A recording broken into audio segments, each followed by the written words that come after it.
So first things first, we did the hybrid Nico Price, and now I get to do one of the craziest and flashiest stand-up mixed martial artists in the UFC.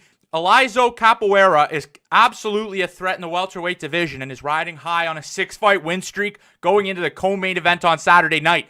In the 9th episode, we look at Elizeu's career to the UFC and so far in his path to greatness. Welcome, and let's get straight into this episode of Career Retrospective.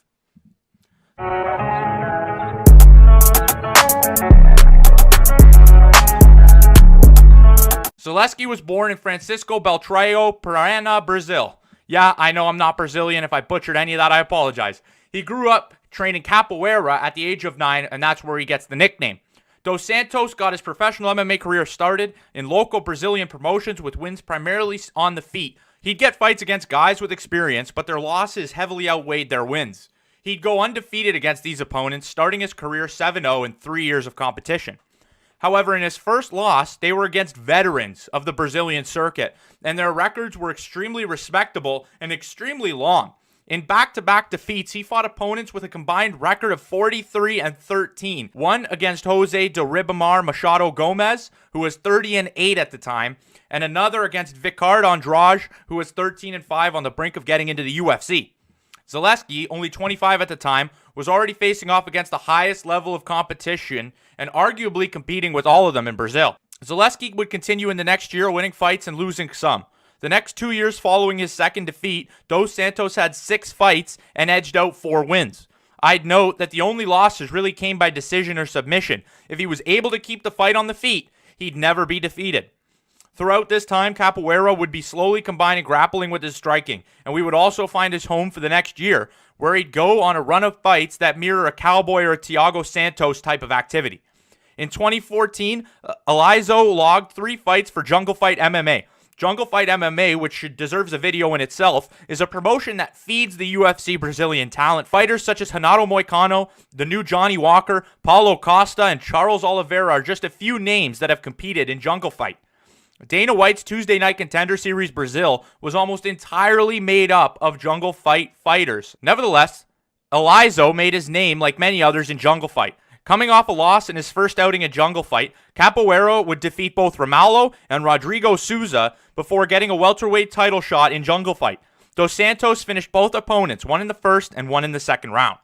In a title fight against Itamar Rosa, Elizeu finished the fight in the first 2 minutes and then defended the title in his final fight for Jungle Fight before getting the call from the UFC. At Jungle Fight 75, he submitted Eduardo Ramon and left Jungle Fight the champion on way to the UFC.